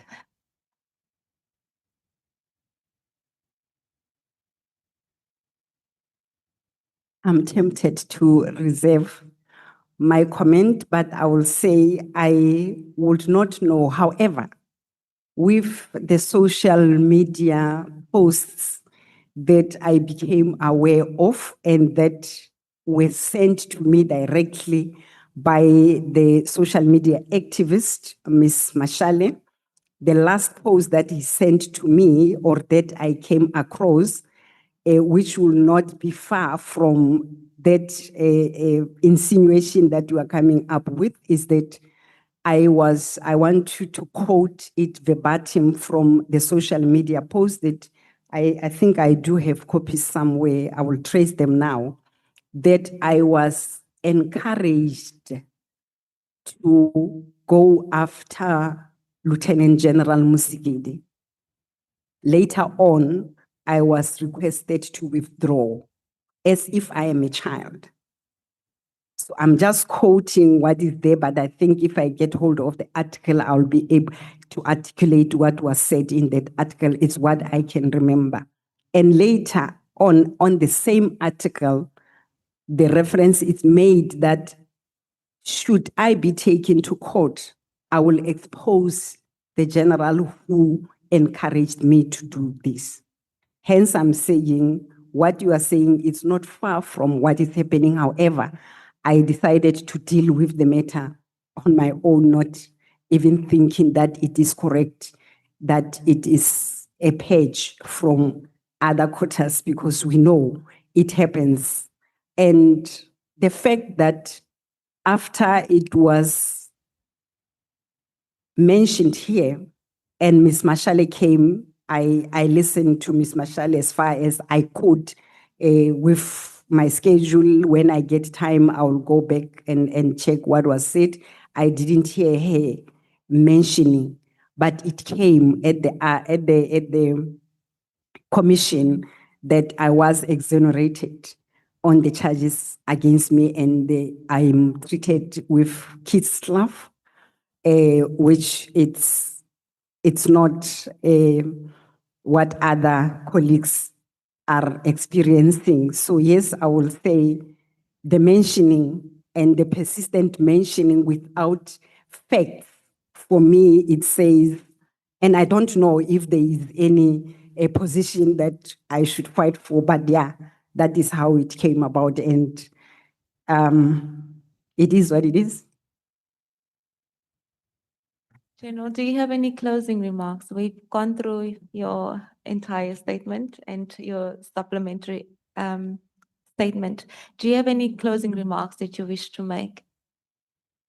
No, I think I am covered with the questions. I've responded to the best of my ability as I have been requested to give account of what could help the committee in regard to addressing the issues, particularly the fact that I was the acting national commissioner at the time, and what other processes unfolded after that letter to date. I think I am sufficiently covered, and I want to thank you for giving me the opportunity to come and clarify certain issues, and I hope they will be assisting going forward. Thank you. Thank you, General. Thank you, Chair. That is the end from my side as well.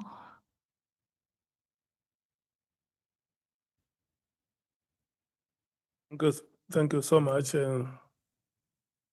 General Tebello Mosikili. Thank you, Chair.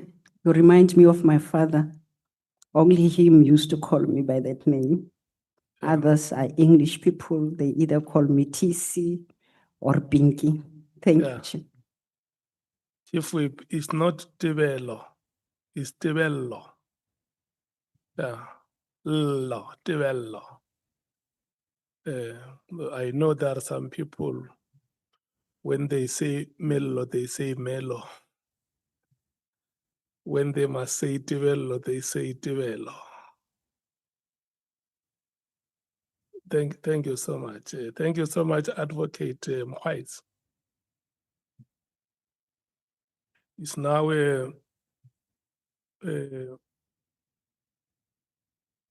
12:32. We must break at 1 o'clock. Can I check if there is any member who is ready to start engagements?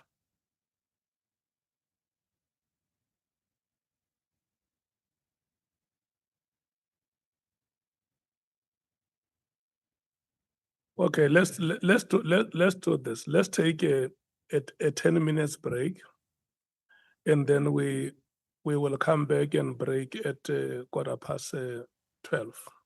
1:15. We take a 10 minutes break now, and then we will come back and run until 1:15. We will take a longer break, so that the speakers who are coming next can prepare themselves. Thank you so much. You are now on break.